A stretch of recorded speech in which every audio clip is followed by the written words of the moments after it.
Welcome to our journey into history, telling the story of the oldest soft drink brand in the world. A drink that has already existed for more than 225 years.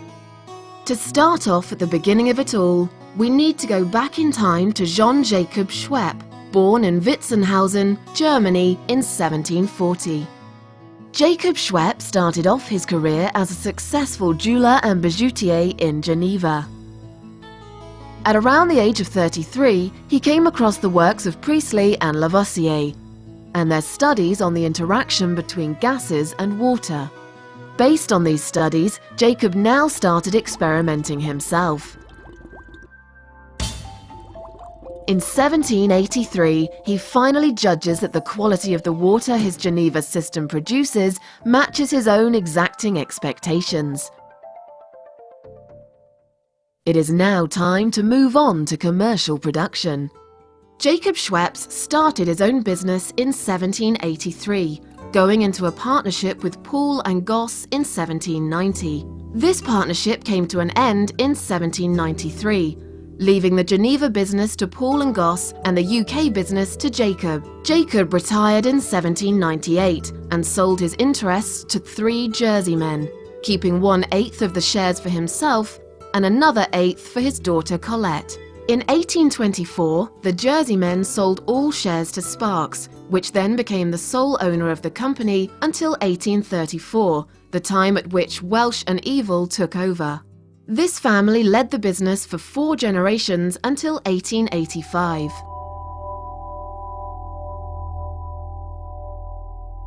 In 1936, Schweppes received the royal warrant of appointment by His Majesty the King.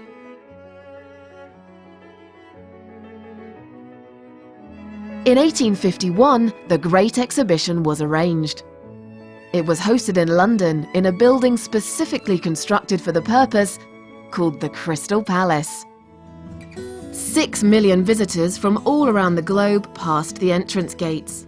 Schweppes supplied its water throughout the day. The fountain, situated directly at the entrance, became a fundamental part of the brand's design and has been echoed on Schweppes packaging ever since.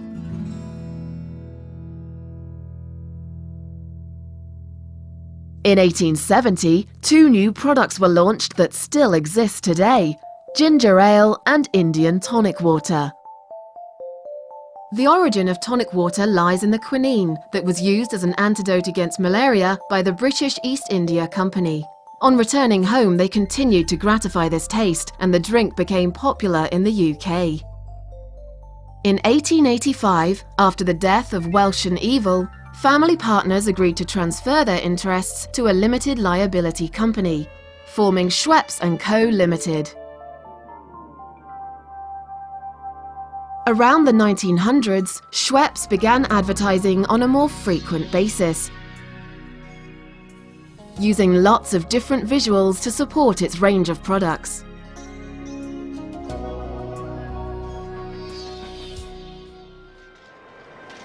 During World War I, in 1914 till 1918, many Schweppes factories are given over for munition works. Once hostilities ceased though, huge efforts were made to get back to full production again in early 1919. In the Roaring '20s, business continues to expand both at home and abroad. Schweppes kept informing its customers about its products, using sophisticated and stylish advertisements to promote the brand. At the end of the 1900s, Schweppes started to invest in some operations abroad.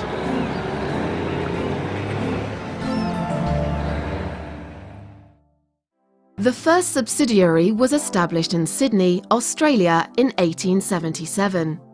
The United States followed in 1884 in New York. South African business started up in 1924. That same year, Belgium became the first continental base for Europe, with a factory in Antwerp. Belgium moved out of the Antwerp site in 1934 to a plant in Genval. From there, Schweppes products were being transported to the whole of Europe. the 1920s and 30s saw the proud launch of its fruit juices, sparkling orange, grapefruit and lemon. Later, in the 1950s, bitter orange and bitter lemon were introduced, the latter of which would bring huge incremental sales for the brand. Alongside its products, Schweppes has been taking great pride in all aspects of its presentation. A highly loved example of this were Schweppes horse-drawn carriages. From 1937 onwards, motor deliveries were extended because traffic conditions were no longer suited for horse transport.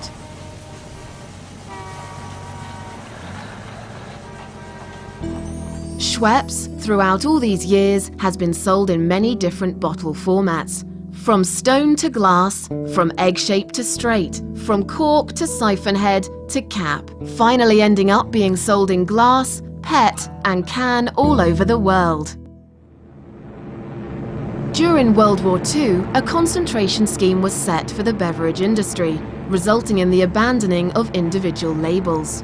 To make sure the public wouldn't forget the brand, Schweppes maintained its presence in advertising.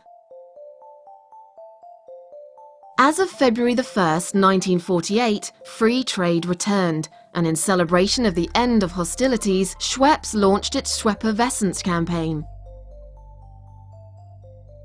In the 50s comes the Schweppeshire campaign. Schweppeshire was that wonderful thing, brilliant individual advertisements that built up to a long-running campaign. In the United States, though, Commander Whitehead came along. He's coming! He's coming! Commander Whitehead? At your service. Welcome to America, sir. Thank you. He was a tall and handsome English gentleman with a red naval beard. He would air here for almost 2 decades and firmly establish the Schweppes brand.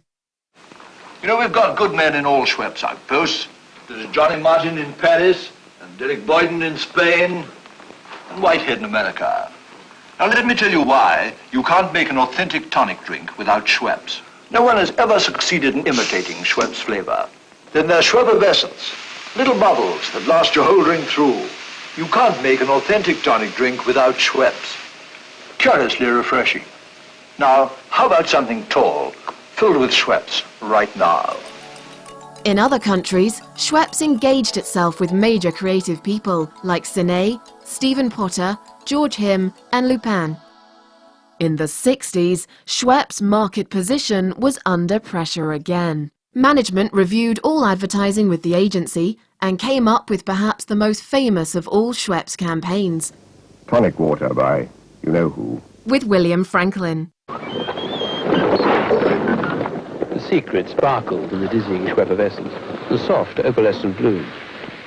But the real secret is curiously refreshing. Tonic water by you-know-who. Schweppes had its first international advertising campaigns in the early 60s. However, in 1980, it took on a completely new dimension with the Schwepping campaign.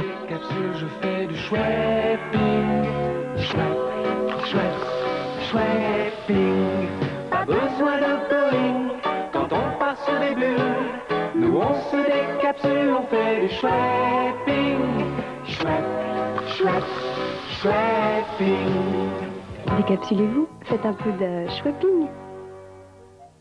In 1969, Schweppes merged with the chocolate and confectionery company Cadbury Limited and became part of the Cadbury Schweppes plc. During this time, many more beautiful campaigns got made,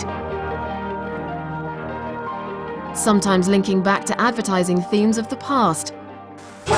Lemonade,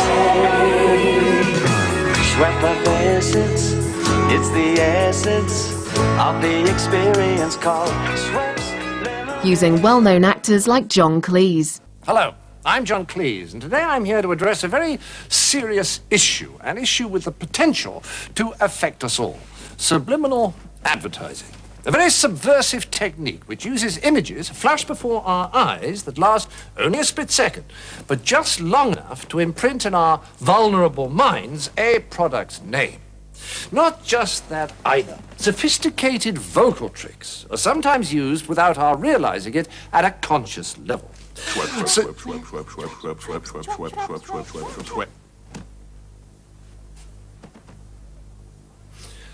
So, suddenly, there we are in the market buying things like crazy without knowing why. Well, I say, if an advertiser has something to say, let him or her come right out and say it.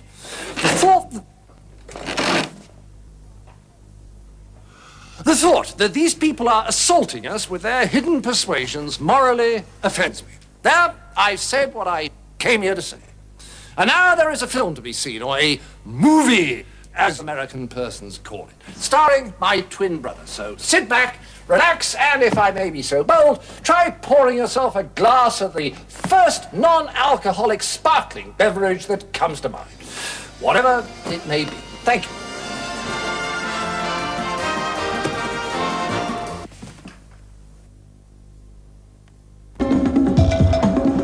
In the 90s, a pan-European campaign is launched, Release the Shh in You.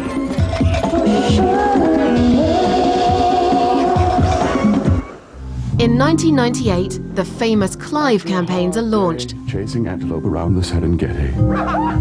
One craves the particular effervescence that comes only from Schweppes.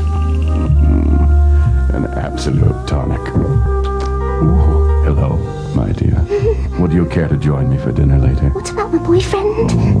Well, I like elephants, but I couldn't eat a whole one. Schweppes, just a little more bite. Schweppes, available in a wide range of products, is currently moving forward to generating even more growth for the future by supporting its products with new pan-European advertising campaigns. Become a part of this long and beautiful brand history too. Schweppes, unexpected since 1783.